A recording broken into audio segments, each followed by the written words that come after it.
하나님이 아브라함을 부르실 때 약속하셨어요. 내가 너로 큰 민족을 이루게 해주겠다. 그리고 복을 주어서 내 이름을 창대하게 하겠다. 내가 복의 근원이 되게 하겠다. 정말 아브라함의 후손이 그 약속대로 민족이 됐죠. 그리고 출애굽을 합니다. 그리고 시내산에서 이제 하나님과 다시 언약을 맺게 됩니다. 그 언약을 맺을 때 하나님은 이 복에 대해서 확인을 다시 해주세요. 복된 약속을 다시 기억하게 해주시죠.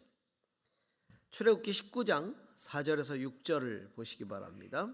이렇게 약속하세요. 내가 애굽 사람에게 어떻게 행하였음과 내가 어떻게 독수리 날개로 너희를 업어서 내게로 인도하였음을 너희가 보았느니라.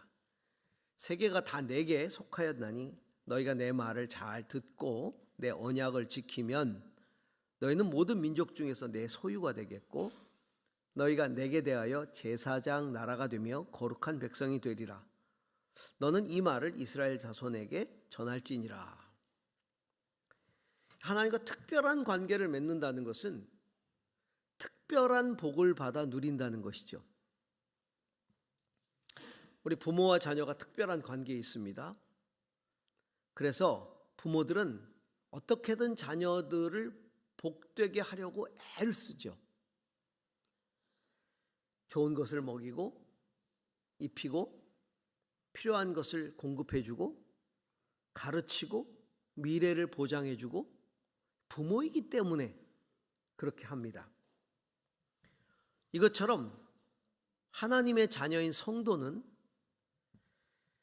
하나님이 특별한 복을 주시는 대상이면서 동시에 하나님이 주신 복을 또한 세상 가운데 흘러보내는 복의 근원이 됩니다. 그런데 하나님이 이런 복을 누리는 삶의 조건을 이야기하세요. 말씀을 듣고 순종하라는 것입니다. 내 말을 잘 듣고 지키면 우리는 이렇게 말씀을 듣고 순종하는 걸 청종이라고 합니다. 듣고 순종한다는 뜻이죠.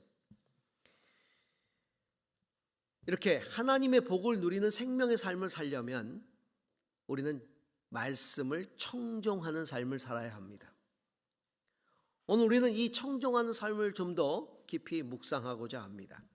자, 오늘 우리가 읽은 신명기 30장 9절 10절을 다시 한번 읽어보겠습니다. 함께 읽습니다.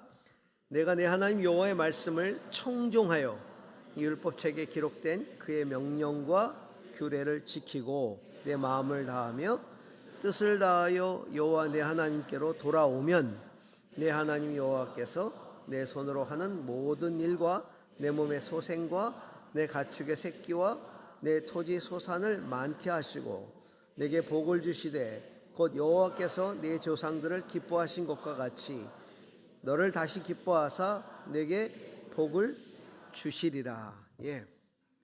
영적인 회복, 하나님께 돌아와서 회복되어지는 진정한 영적인 회복은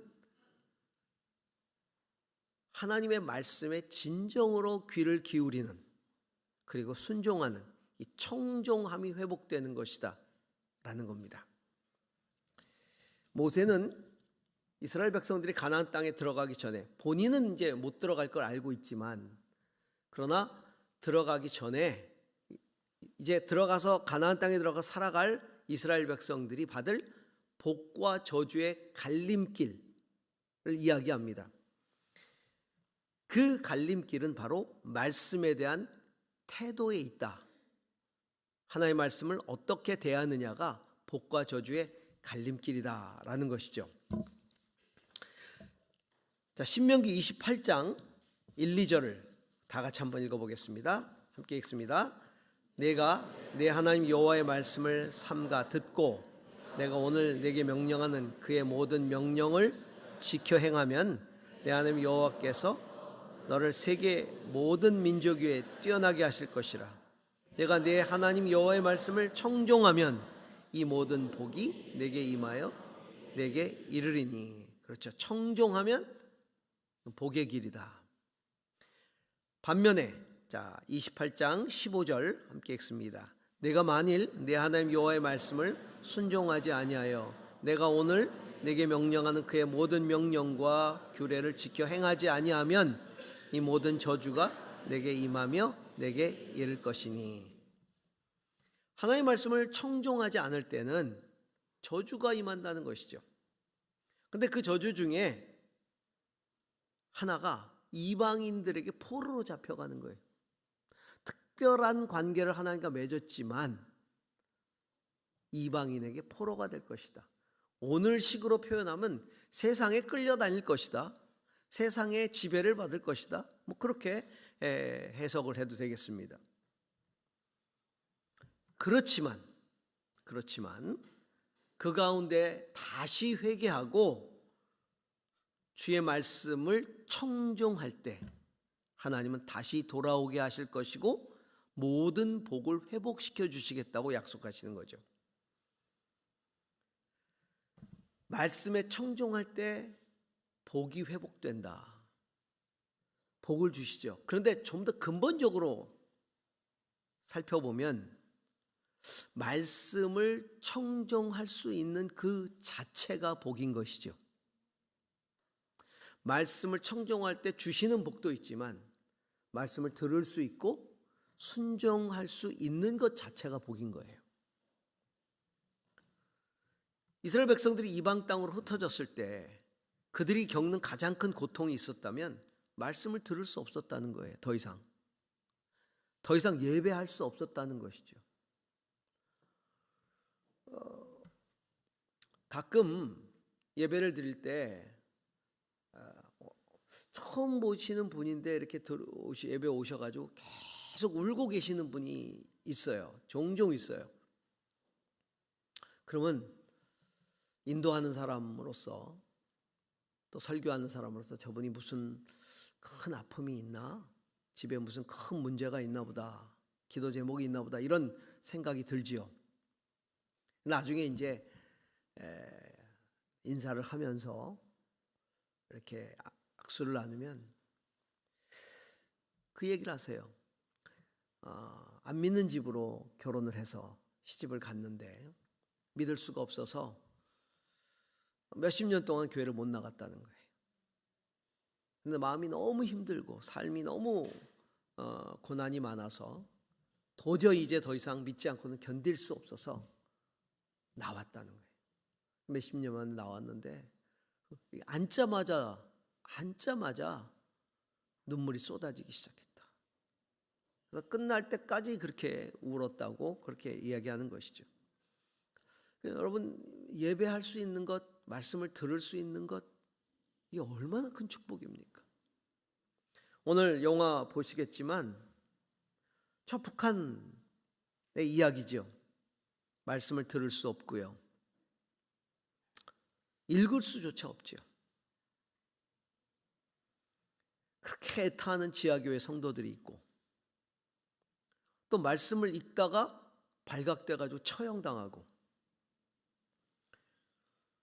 더 나아가서 생명의 주가 되시는 하나님이 계시다는 사실도 모르고 그 말씀의 존재 자체도 모르는 사람들이 대다수잖아요. 탈북해서 오시는 분들 가운데 가끔 만나서 얘기를 해보면 거기에 믿는 사람이 있다는 자체를 아예 모르는 분들이 있더라고요. 한 번도 들어보지 못한 거예요. 그러니까 하나님이란 존재 자체도 들어보지 못했고 그 하나님을 믿는 사람이 있다는 것도 들어보지 못한 분들이 꽤 되더라고요. 말씀에 청종할 수 있다는 것, 그게 진정한 축복이고 다시 말씀을 들을 수 있다는 것, 이게 영적인 회복인 것입니다. 그때 하나님은 당신께서 약속하신 또 다른 복까지도 주시겠다고 말씀하고 계시는 것이죠. 그래서 다윗은 그의 시편에서 그 하나님의 말씀에 청종하기 위한 기도를 시로 써서 이렇게 하나님께 아뢰고 있어요. 자, 시편 119편 131절에서 133절을 함께 읽습니다. 내가 주의 계명을 사모함으로 입을 벌리고 헐떡입니다. 주님의 이름을 사랑하는 사람에게 하시듯 주님의 얼굴을 내게 돌이키셔서 나에게 은혜를 베풀어 주십시오. 내 걸음걸이를 주님의 말씀에 굳게 세우시고 어떠한 불의도 나를 지배하지 못하게 해 주십시오. 내가 주님의 말씀을 사모하는데 마치 목마른 사슴이 시냇물을 찾아 헐떡이듯이, 그렇게 갈망하듯이 그렇게 말씀을 갈망한다는 거예요. 주님, 사랑하는 자에게 그렇게 하듯이 얼굴을 내게로 돌리셔서 내게 은혜를 베풀어 주십시오. 다시 말씀을 듣게 해 주십시오. 그 얘기죠. 그리고 내 걸음걸이를 그 말씀에 굳게 세우고 어떠한 불의도 나를 지배하지 못하도록 내가 그 말씀에 청종하는 삶을 살게 해 주십시오. 그런 기도예요. 이 시편 119편은 성경에서 제일 긴 절입니다. 176절이에요. 무려. 근데 176절의 모든 절마다 다 말씀, 계명, 율례 한 번씩 다 들어가 있어요. 말씀을 찬양하는 시편이에요. 계명을 찬양하는 시편이, 하나님의 말씀을 찬양하고 그 말씀을 내가 지키고 따르겠다라고 하는 결단이 들어가 있어요. 모든 절마다. 히브리 알파벳이 22자입니다. 각 22자의 알파벳을 각 자마다 8절씩을 똑같이 그 알파벳으로 시작하게 한 거예요. 예를 들면 기역으로 시작하는 첫째 절 기역, 둘째 절 기역, 그래서 8절. 니은으로 시작하는 것 8절, 디귿으로 시작하는 것 8절. 그렇게 해서 22자 알파벳을 8절씩 해가지고 176절이 된 거예요. 이게 히브리어 모든 언어 이런 뜻이죠. 모든 언어로 주의 말씀을 노래하는, 그리고 말씀을 지킬 것을 결단하는 그런 시편이에요. 그만큼 하나님의 말씀에 대한, 말씀을 청종함에 대한 간절함, 그리고 그 기도를 담고 있는 시편이죠. 그러므로 우리가 하나님의 말씀을 청종하는 것, 이게 진정한 영적인 회복이라는 것 우리가 알고 금년 안에 즐겁게 하나님의 말씀을 좀 청종하는 은혜가 있었으면 좋겠어요. 자, 신명기 30장 11절에서 14절입니다. 함께 읽습니다. 내가 오늘 내게 명령한 이 명령은 내게 어려운 것도 아니요 먼 것도 아니라 하늘에 있는 것이 아니니 내가 이르기를 누가 우리를 위하여 하늘에 올라가 그 명령을 우리에게로 가지고 와서 우리에게 들려 행하게 하려 할 것이 아니요 이것이 바다 밖에 있는 것이 아니니 내가 이르기를 누가 우리를 위하여 바다를 건너가서 그의 명령을 우리에게로 가지고 와서 우리에게 들려 행하게 하려 할 것도 아니라 오직 그 말씀이 내게 매우 가까워서 내 입에 있으며 내 마음에 있은즉 내가 이를 행할 수 있느니라. 모세는 이 말씀은 우리가 지키기에 절대 어려운 것이 아니다 이렇게 얘기를 하고 있어요.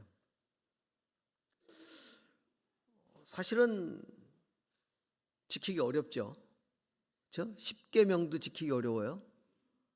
근데 모세는 이렇게 얘기하는 거예요. 이 명령 계명은 저 하늘에 계명이 있어서 우리가 하늘에 올라가서 가져와야 되는 것도 아니고 저 바다 건너 저쪽에 있어서 우리가 가서 그 계명을 가져와야 되는 것도 아니다. 하나님의 말씀은 하나님이 우리가 이해할 수 있도록 우리의 인간의 언어로 우리에게 말씀해 주셨고 계명을, 그 다음에 그 말씀을 우리가 간직할 수 있도록 돌판에 새겨가지고 우리에게 주셨다. 그러므로 이건 절대로 어렵지 않다. 우리가 우리의 입술로 읽고 고백하고 강론할 수 있는 것이고 언제나 묵상과 암송을 통해 우리 마음에 둘 수 있는 것이다. 이렇게 얘기를 하고 있어요. 그렇죠. 하나님의 말씀이 우리 가까이 다가와 있죠. 그러므로 이게 지키기에 어렵지 않다라고 말씀하고 있어요. 하나님의 사랑인데 하나님은 사랑으로 당신의 뜻을 우리에게 깨닫도록 배려해 주신 거예요. 우리가 사랑하는 사람에게는 내 생각을 잘 깨달을 수 있도록 이해시켜 주잖아요. 우리가 제일 답답한 게 뭐예요? 관계에서. 그 뜻이 뭔지, 의도가 뭔지, 생각이 뭔지 이게 잘 통하지 않는 거예요. 이해가 안 되는 거예요. 그래서 우리가 뭐라고 얘기해요? 말이 안 통한다 그러잖아요. 말이 안 통한다. 그래요. 사랑한다는 부부 사이에도 말이 안 통할 수가 있어요. 생각이 서로 소통이 안 돼요. 부모와 자식 간에도 말이 안 통할 수 있어요. 생각이 소통이 안 돼요. 무슨 생각을 하고 있는지, 뭘 원하는지 들으려고도 하지 않고 이해하려고도 하지 않고 이해시키려고 하지도 않고 너무 답답하지요. 우리 이런 얘기를 하곤 합니다. 그걸 꼭 말해야 알아? 어떻게 알아요? 말도 안 하는데. 그걸 말해야 알아라고 하는 사람은 이건 사랑하지 않는 거예요. 예. 앞으로 그렇게 누가 얘기하거든 이 사람이 나에 대한 애정이 식었구나 이렇게 이해하시면 돼요. 그걸 꼭 말해야 알아? 아니면 말해. 그래야 아니까. 말해달라 그러세요. 꼭 말해달라고 꼭 얘기하세요. 말해야 합니다. 하나님도 우리를 이해시키려고 인간의 언어로 말씀하셨는데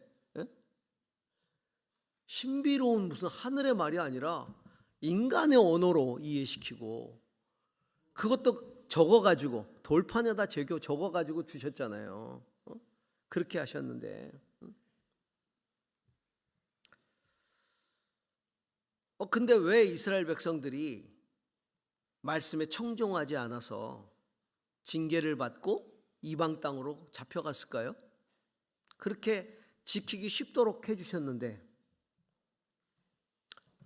그것은 하나님을 사랑하지 않기 때문에 그래요. 마음과 뜻과 성품과 힘을 다하여 하나님을 사랑하라 했는데 사랑하지 않으니까 하나님 말씀에 관심이 없는 거예요. 듣고 싶지 않은 거예요. 듣기 싫어 이거잖아요. 또 들어도 그냥 흘러보내버리는 거죠. 여러분 사랑하는 사람의 이야기는 새겨 듣습니다. 새겨 들어요. 왜냐하면 중요한 사람의 이야기니까. 오늘 하나님께서 보세요. 네 마음과 뜻을 다하여 내 하나님께 돌아오면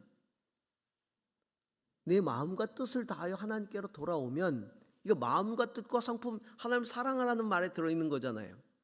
그런데 하나님께 돌아오라라는 말을 하면서 이 말씀을 청종하여 명령과 규례를 지키고 마음과 뜻을 다하여 내게 돌아오면 그러니까 하나님을 마음과 뜻을 다하여 사랑하면 말씀에 청종한다는 거예요.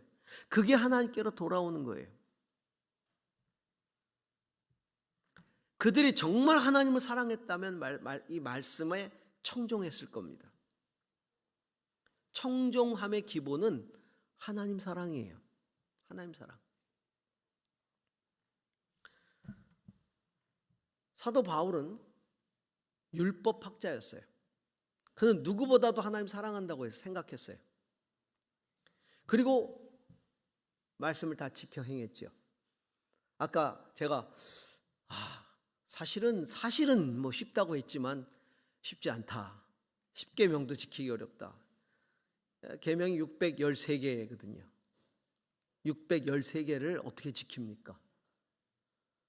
뭐가 있는지도 모르는데. 근데 이스라엘 사람들은 613개, 바리새인들, 뭐 정통 유대인들은 613개 다 지키려고 노력을 해요. 사도 바울이 뭐라 그래요? 자기 자신을 가르쳐서 율법으로는 흠이 없다. 자기 자신을 얘기하잖아요. 율법으로는 흠이 없다. 그 얘기는 613개의 율법을 자기는 철저히 지켰다는 거예요. 왜? 자기 나름대로 하나님을 그게 사랑하는 거라고 믿었기 때문에요. 근데 중요한 건 하나님의 사랑을 이해하지 못했다는 거예요.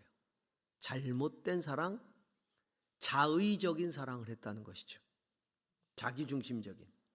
바울만 그런 게 아니라 그 당시에 바리새인, 율법학자들, 종교인들, 지도자들 다 그렇게 했어요. 여러분, 진짜 사랑은요, 내 식으로 그 사람을 사랑하는 게 아니에요. 내 식으로 그를 사랑하는 게 아니라 그의 사랑을 내가 온전하게 수용하는 거예요. 그의 사랑을 이해하는 것, 그의 사랑을 수용하는 것, 이게 진짜 사랑이거든요.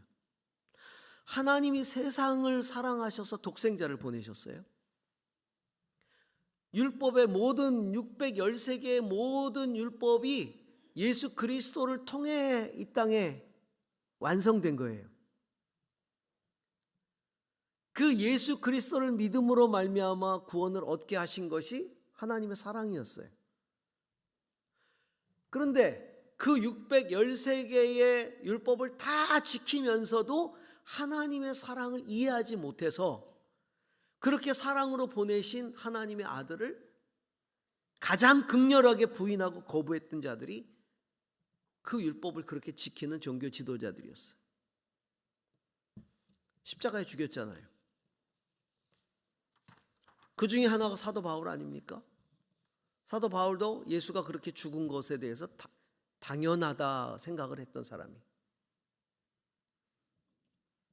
근데 그 예수님이 십자가에 죽은 예수님이 부활하셔서 그 예수 믿는 사람들을 잡아 죽이고 또 잡아 죽이러 멀리까지 가던 사도 바울을 찾아오셨어요. 그리고는 바울을 용서하셨죠. 게다가 사명을 맡기셨어요. 바울은 진짜 하나님의 사랑을 경험한 거예요. 예수 그리스도를 통한 진짜 하나님의 사랑. 그 사랑을 경험하게 됩니다. 그리고는 어떻게 해야 하나님을 사랑하는지를 제대로 깨닫게 된 거예요. 진짜 하나님의 사랑을 경험하고 나서는 그럼 나는 어떻게 해야 하나님을 사랑하지? 그리고 눈을 떠서 오늘 우리가 읽은 이 신명기의 말씀을 복음 안에서 예수 그리스도 안에서 진짜로 이해하게 된 거예요. 자, 로마서 10장 8절에서 10절을 보시기 바랍니다. 로마서 10장 8절에서 10절 오늘 말씀 신명기와 한번 비교해서 읽어보세요. 같이 읽습니다. 그러면 그것은 무엇을 뜻합니까? 하나님의 말씀은 내게 가까이 있다, 내 입에 있고 내 마음에 있다 하는 말씀이 있습니다. 이것은 우리가 전파하는 믿음의 말씀입니다. 당신이 만일 예수는 주님이라고 입으로 고백하고 하나님께서 그를 죽은 사람들 가운데 살리신 것을 마음으로 믿으면 구원을 얻을 것입니다. 사람은 마음으로 믿어서 의에 이르고 입으로 고백해서 구원에 이르게 됩니다. 신명기에 적혀있는 이 말씀, 하나님 말씀은 내게 가까이 있다, 내 입에 있고 내 마음에 있다. 그 하나님의 말씀이 바로 복음이었다는 거죠. 예수 그리스도. 우리가 전파하는 믿음의 말씀이었다. 믿음의 말씀은 예수 그리스도의 복음을 말하거든요. 자기가 예수님 믿고 나서.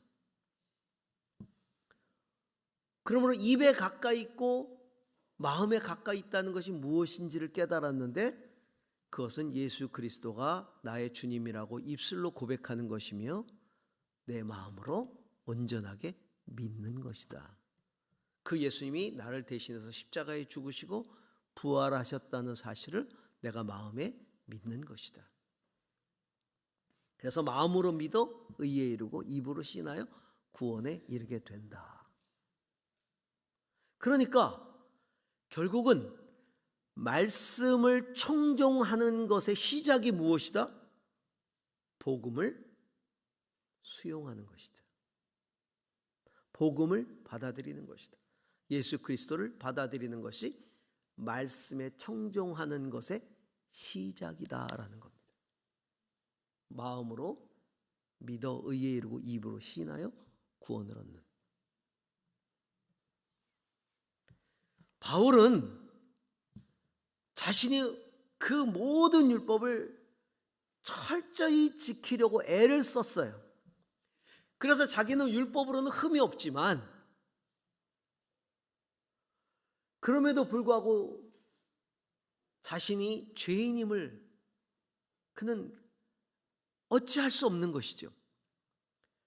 그런 자신의 어떤 철저한 종교성을 가지고 유대인들을 바라보니 유대인들은 율법을 알고서도 청종하지 않은 백성들이라 이거예요.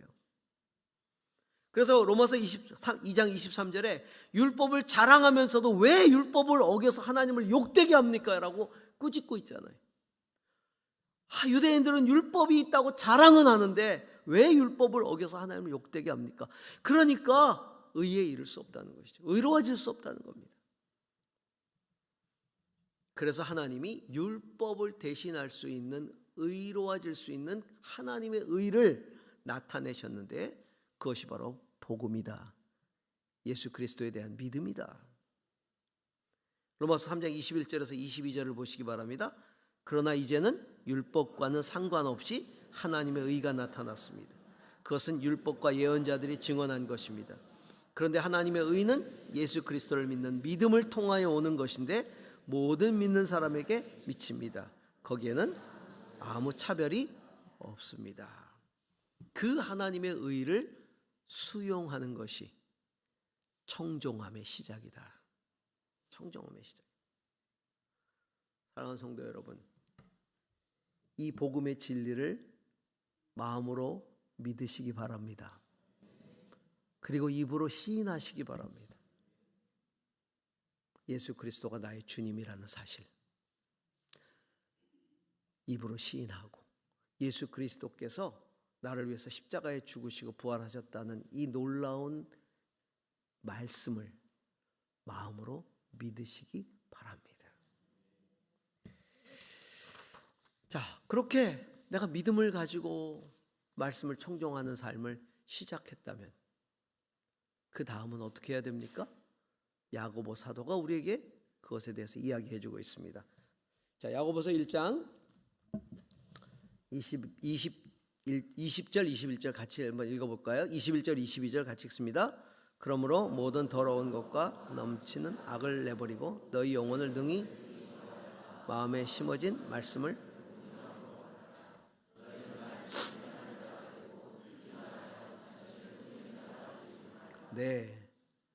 너희 영혼을 능히 구원할 바 마음에 심어진 말씀. 이게 뭐예요? 복음이죠. 진리죠. 그것을 내가 받았다면 자, 이제는 말씀을 행하는 자가 되고 듣기만 하여 자신을 속이는 자가 되지 말라라고 말하고 있죠. 복음의 진리를 믿는다고 자부하는 성도들에게 이야기하고 있는 거예요. 우리는 복음의 진리를 마음으로 믿고 입으로 시인했어요. 그렇다면 이제는 그 온유한 말씀을 듣고 우리가 행해야 된다. 그 말씀을 듣기만 하고 행하지 않으면 자신을 속이는 자다. 자신을 속이는 자, 이건 뭐예요? 자신을 속이는 믿음이란 뜻이죠. 쉬운 말로 믿는 것이라고 착각하는 것이다, 이런 거예요. 믿는 것이라고 착각하는 것이다. 이건 율법을 행해야 구원을 얻는다는 게 아니에요. 오해하시면 안 됩니다. 율법을 행해야 구원을 얻는다는 의미가 아니라 적어도 우리가 복음의 진리, 그 말씀을 듣고 내가 믿고 구원을 얻는 사람이라면 그 진리신 예수 그리스도의 가르침에 우리가 귀를 기울여야 된다. 그리고 행하고자 노력해야 한다. 그러면서 한 가지 비유를 들고 있어요. 말씀을 알고 진리를 알고 행하지 않는 사람은 거울에 자기 얼굴 비추어 보고 바로 잊어버리는 사람 같다. 여러분, 거울에 자기 얼굴을 아침에 비췄는데 아침에 곰댕이가 있어요. 그럼 어떻게 해야 됩니까? 가서 닦아내야죠. 근데 검댕이가 있는 줄 알고 검댕이가 있네? 그리고 돌아서서 잊어버렸어요. 이건 말씀을 듣고 행하지 않는 거예요. 그래서 말씀을 듣고 행한다는 것은 하나님의 말씀에 나를 비추어 보고 비추어 봐서 하나님이 요구하는 것들이 있을 거 아닙니까? 부족한 것도 있고 또 하나님이 하라는 것도 있고, 그러면 돌아서서 그 말씀에 순종해서 그것을 행하라는 것이죠. 그래서 늘 나를 속이는 삶을 살지 말고 하나님 앞에서 진실되게 살아라. 청종함으로써 내 믿음을 증명해내라. 그리고 증거하라. 이런 말씀이에요. 그럴 때 합당한 복을 받게 된다. 야고보 사도는 그 복을 이렇게 얘기합니다. 율법을 듣고서 잊어버리는 사람이 아니라 실행하는 사람이다. 이런 사람은 그가 행한 일에 복을 받을 것이다. 아멘. 아멘. 그래서 우리가 복음의 말씀을 내가 수용함으로써 청종함을 시작했다면 우리의 삶 속에서 이제 그 말씀에, 진리의 말씀에 항상 나를 비추어 보고 그리고 그 말씀을 행하는 그런 삶을 살라. 청종함, 듣고 따르는 그 삶을 살아가야 한다는 것이죠. 성도 여러분, 하나님께로 다 우리가 돌아와야 합니다. 그것은 바로 말씀으로 돌아오는 것이고 하나님을 사랑하는 사랑이 회복되는 것입니다. 그럴 때 하나님은 우리에게 복을 주시고 그리고 기쁨을 누리는 삶을 회복시켜 주실 것입니다. 2026년 우리가 하나님의 말씀을 대하는 우리의 태도가 정말 다윗처럼 성의꿀보다도 더 달고 그 말씀이, 그리고 사슴이 시냇물을 찾아 헤매이듯이 아까 얘기했잖아, 헐떡이며 말씀을 찾는다. 말씀을 그리워서 막 헐떡이는 거야. 말씀. 여러분, 그 말씀이 얼마나 단지. 제가 그 대학생 때 이제 처음 예수 믿고 말씀이요 진짜 송이꿀보다도 더 단데, 그때 말씀 여러분 기억하십니까? 그 성경책에 여기가 빨갰어요, 이렇게. 그렇게 그 왜 빨간가 몰랐어요. 그랬더니 누가 가르쳐 주더라고. 이게 보혈색이라고. 이 금색은 뭐죠? 정금 같은 주님의 말씀. 뭐 그렇게 해석하면 되겠죠? 은색도 있어요, 은색. 근데 그때 또 이 세로줄이었어요, 세로줄. 이게 줄이. 그럼 읽다 보면 읽은데 또 읽고 읽은데 또 읽고. 그래서 이렇게 자를 가지고 거기에 맞게 자를 잘라 가지고요, 자를 대고 이렇게 넘겨가면서 줄쳐가면서 그렇게 읽었던 기억이 납니다. 12색짜리 사인펜 가지고 이건 성령은 노란색, 말씀은 빨간색 그러면서 막 성경을 읽었던 그런 추억이 있는데, 우리 2026년